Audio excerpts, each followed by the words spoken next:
तुमसे तुम्हारे वाद यही वास्ता रहा। तुमसे तुम्हारे वाद यही वास्ता रहा। बिछड़े हुओं में नाम तेरा ढूंढता रहा। लिख तो दिया कि आज से तुम मेरे नहीं, लेकिन कसम से हाथ मेरा कांपता रहा। धर्मेंद्र प्रधान के इस्तीफे की मांग हो रही है और इस बीच उन्होंने अपनी सियासी ताकत दिखाई है। आखिर कैसे? और इधर राहुल गांधी पीएम मोदी के टांग खींचने में लगे हैं, लेकिन एक कांग्रेस के सांसद ने बड़ी मदद कर दी है मोदी की। और सबसे बड़ा सवाल यह है कि नीट को लेकर जो प्रोटेस्ट हुआ उसमें तेलंगाना में शांतिपूर्ण, तो आखिर पटना में बवाल और हिंसा क्यों? क्या कोई बड़ी साजिश तो नहीं थी सम्राट सरकार के खिलाफ में? तो आज सियासत में इन्हीं सब चीजों को समझिए। प्रणाम, मैं हूं चंदन झा और आप देख रहे हैं प्रत्यंचा। जरा समझिए और हुआ क्या क्या है, हम एक दो लाइन में बता देते हैं, फिर धर्मेंद्र प्रधान वाली बात, फिर कांग्रेस सांसद की बात और आखिर में बिहार में हिंसा क्यों हुई, साजिश वाली बात। चलिए, तो सबसे पहले समझिए कि क्या क्या हुआ है। हुआ ये कि देर रात प्रधानमंत्री मोदी आए थे और उन्होंने अपनी बात रखी, और जो बात रखी और जिस फॉर्मेट में जिस तरीके से बात रखी उसकी बहुत चर्चा हो रही है। कि देखिए, पहली बार जो है कैमरा जो उनका था वो किस तरीके का था, उस तरह मतलब लोग कह रहे थे कि यही नेचुरल है। और इससे मतलब एक बड़ी रणनीति के तहत मोदी ने मतलब रात में खुद से वीडियो रिकॉर्ड किया और इससे एक पॉजिटिव मैसेज गया। और कहीं ना कहीं जो तपिश आंदोलन को लेकर देश भर में थी, उस तपिश को कम करने में कुछ न कुछ सहायक तो है उनका यह वीडियो, इससे इनकार नहीं किया जा सकता। वैसे अब चलते हैं दूसरे पहलू पर। दूसरे पहलू पर यह है कि कैबिनेट की मुहर लगी है पेपर लीक संशोधन बिल पर। जो कैबिनेट हुई, केंद्रीय कैबिनेट, उसकी मुहर लग गई है। और इसमें कहा जा रहा है कि जो कानून है वो संसद में संशोधन बिल पेश किया जाएगा सोमवार को। ठीक, और अब इसमें यह समझिए कि जो खबर अभी निकल कर आ रही है कि 10 साल की सजा और 10 करोड़ का जुर्माना होगा इस मामले में।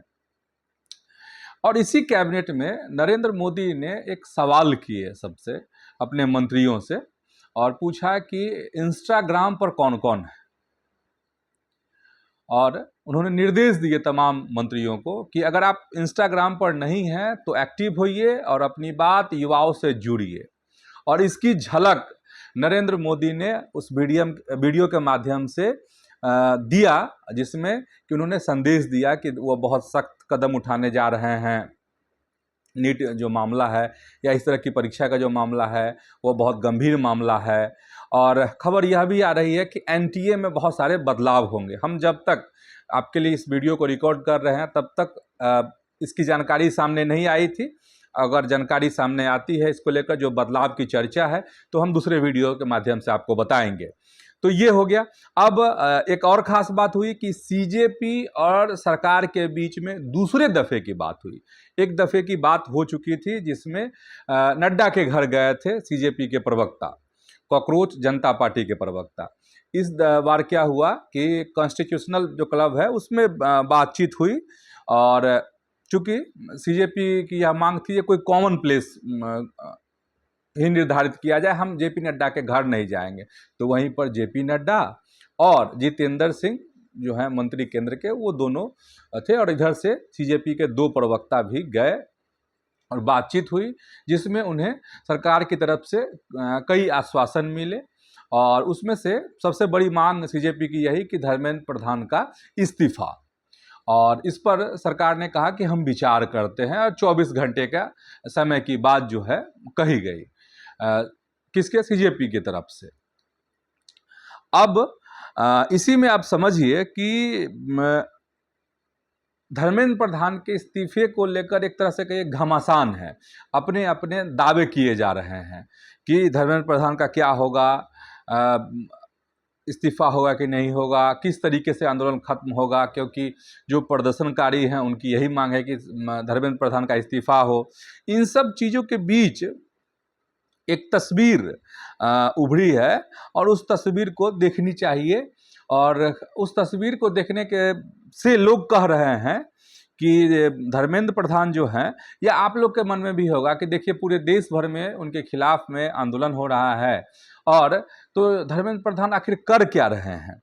तो इस बीच में 22 जुलाई की एक तस्वीर है जिसको धर्मेंद्र प्रधान ने पोस्ट भी किया है अपने सोशल मीडिया प्लेटफॉर्म पर। और 22 जुलाई को जब संसद की कार्यवाही जो है विपक्ष के हंगामे के कारण स्थगित हो गई थी, तो उसमें धर्मेंद्र प्रधान उस दौरान क्या किया उन्होंने कि अपने गृह राज्य उनका कौन सा है, तो उड़ीसा है। उड़ीसा के भाजपा के जो सांसद हैं उनके साथ उन्होंने मीटिंग की। अच्छा, इसके अलावा जो है, तो पहले ये समझिए कि इस मीटिंग में क्या बातचीत हुई। और इस मीटिंग में जो भाजपा के सांसदों के साथ धर्मेंद्र प्रधान की मीटिंग हुई, उसमें राज्य के विकास से जुड़े विभिन्न मुद्दों और सीखने में कठिनाई वाले बच्चों की शिक्षा को लेकर विशेष सहायता पर चर्चा हुई उनके साथ, अपने सांसदों के साथ। ये हो गई।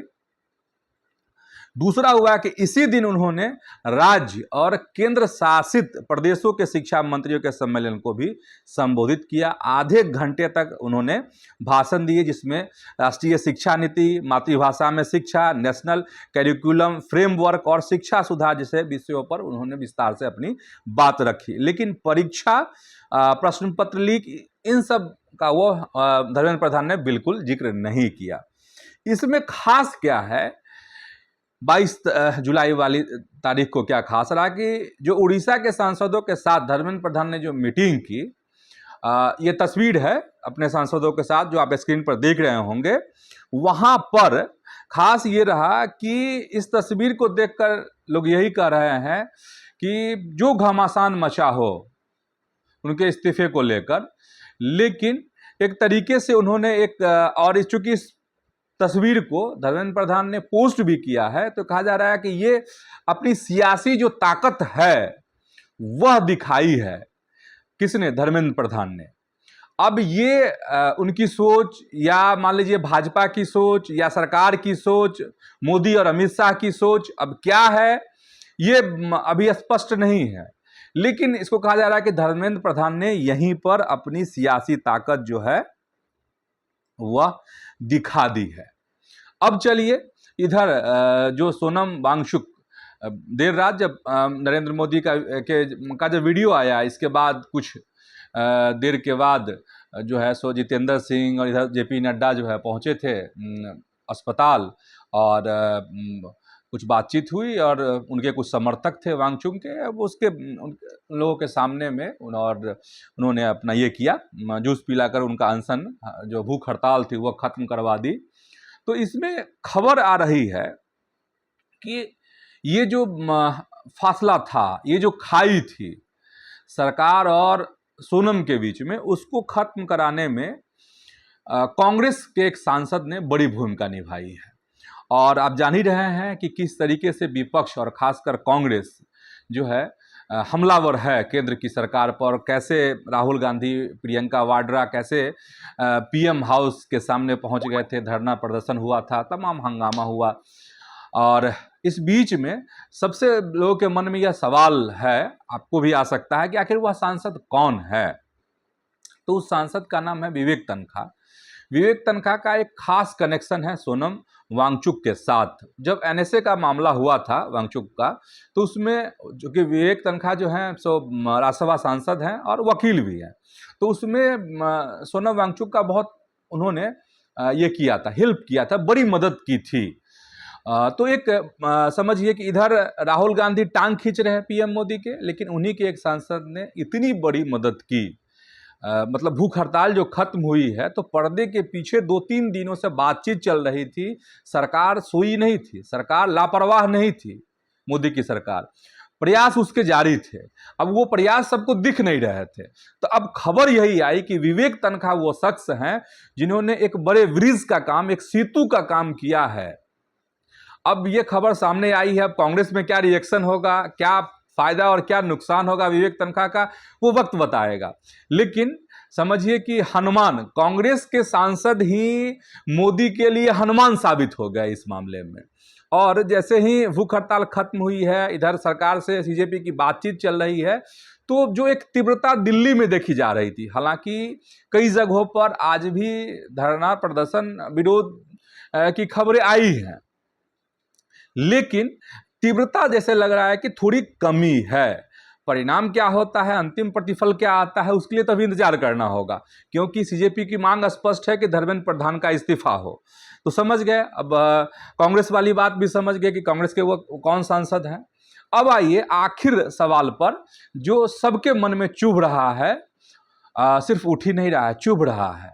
चुभ इसलिए रहा है कि देश में कई जगहों पर प्रदर्शन हुए, विरोध हुआ, सब कुछ हुआ, लेकिन सवाल यह है कि आखिर पटना में हिंसा क्यों हुई। और उसी में यह भी सवाल है कि इसके पीछे कोई बड़ी साजिश थी क्या बिहार सरकार के खिलाफ में, सम्राट की जो सरकार है बिहार में उसके खिलाफ में।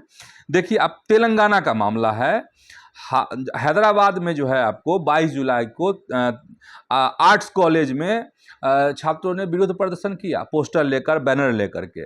लेकिन यह प्रदर्शन जो है आपको कैंपस तक ही सीमित रहा, कोई तोड़फोड़ नहीं, कोई हंगामा नहीं। इसी तरीके से आपको हैदराबाद के नेकलेस रोड पर उस्मानिया यूनिवर्सिटी के करीब 200-250 छात्रों ने विरोध प्रदर्शन किया, नारेबाजी की, लेकिन वैसा कोई बवाल, वैसा कुछ देखने को नहीं मिला। हैदराबाद में छात्रों का एक जुलूस जो है लोक भवन की तरफ, राजभवन जिसको कहा जाता है, उसकी तरफ बढ़ा, पुलिस ने उसे रोका, थोड़ी नोकझोंक हुई, लेकिन उस तरह की तस्वीरें नहीं दिखी। लेकिन पटना की जो भयावह तस्वीरें दिखी, वह बहुत सारे सवाल खड़े कर रही हैं ये तस्वीरें। और सवाल ये खड़ी कर रही हैं कि पटना को एक केंद्र बिंदु बनाया गया और एक बड़ी साजिश, मतलब समझिए कि साजिश की गई, सियासी साजिश। और इसमें जिन्होंने भी साजिश की, विपक्ष ने की, कौन किया, कांग्रेस ने की, वामपंथियों ने की। अब कुछ लोग कहते हैं कि कांग्रेस और वामपंथियों ने मिलकर की, और कहा जा रहा है कि अभी का जो ये अभी की जो तस्वीर है देश की, उसमें कुछ ज़्यादा करीबी जो है कांग्रेस के करीब कौन है, तो वामपंथी लोग हैं। तो इसी में कहा जा रहा है कि मिली भगत थी कांग्रेस की और वामपंथियों की। खैर, ये जांच का विषय है, पुलिस जांच कर ही रही है। देख ही रहे हैं सैकड़ों ऐसे युवाओं की तस्वीर जो है पुलिस के द्वारा जारी की गई है, बिहार पुलिस के द्वारा। सबको ढूंढा जा रहा है कि आखिर कौन थे। कार्रवाई होगी, कार्रवाई होनी भी चाहिए, क्यों नहीं कार्रवाई हो। अगर आप सरकार की संपत्ति को, आम लोगों को नुकसान पहुंचाएंगे, चुनौती देंगे सरकार को, तब तो आपके खिलाफ तो कार्रवाई होगी ना। मतलब जो हिंसा दिखी, जिस तरीके से प्रदर्शन हुए, जिस तरीके से पत्रकारों के साथ दुर्व्यवहार किया गया, मारपीट की गई, बेइज्जती की गई और विधायकों के साथ दुर्व्यवहार किया गया, उससे साफ है कि एक बड़ी प्लानिंग के साथ ये चीजें हो रही थी पटना में। सवाल तो है ना, जब तेलंगाना में शांतिपूर्ण प्रोटेस्ट, मामला एक ही है, तो क्या वहां कांग्रेस की सरकार है इसलिए सब कुछ शांति? और यहां चूंकि एनडीए की सरकार है, भाजपा की सरकार है, नीतीश की पार्टी जदयू की सरकार है, चिराग पासवान की पार्टी की सरकार है, हम जीतन राम मांझी, उपेंद्र कुशवाहा की पार्टी की सरकार है, इसीलिए इस तरह की साजिश की गई थी क्या? तो सवाल है, और इस सवाल का लोग जवाब जानना चाहते हैं। बिहार सरकार से भी और पुलिस से भी लोग जानना चाहते हैं कि आखिर वह साजिशकर्ता कौन था, कैसे इतनी बड़ी प्लानिंग की गई। और सबसे बड़ी बात तो ये है, और दुखद कहिए, कि जो स्टेट इंटेलिजेंसी है, नेशनल इंटेलिजेंसी भी और स्टेट का जो इंटेलिजेंस है वो फेलियर रहा है। इसमें कहने में कहीं से कोई गुरेज नहीं है, कहने में, और कहना चाहिए कि पूरा का पूरा सिस्टम जो है खुफिया का, वो फेलियर रहा, राष्ट्रीय स्तर पर भी और बिहार में भी। ये भी चुनौती है। बिहार के प्रशासन के लिए, बिहार की सरकार के लिए। लेकिन इस साजिश के पीछे कौन थे, उन चेहरों को सामने लाना जरूरी है ताकि आगे इस तरह के हिंसक प्रदर्शन जो हैं नहीं हो। आज की सियासत में इतना ही। YouTube पर प्रत्यंचा को सब्सक्राइब कीजिए, फेसबुक पर प्रत्यंचा के पेज को आप फॉलो कीजिए। वीडियो अगर पसंद आया है तो इसको लाइक कीजिए, शेयर भी कीजिए। तो इतना ही आज, धन्यवाद, प्रणाम।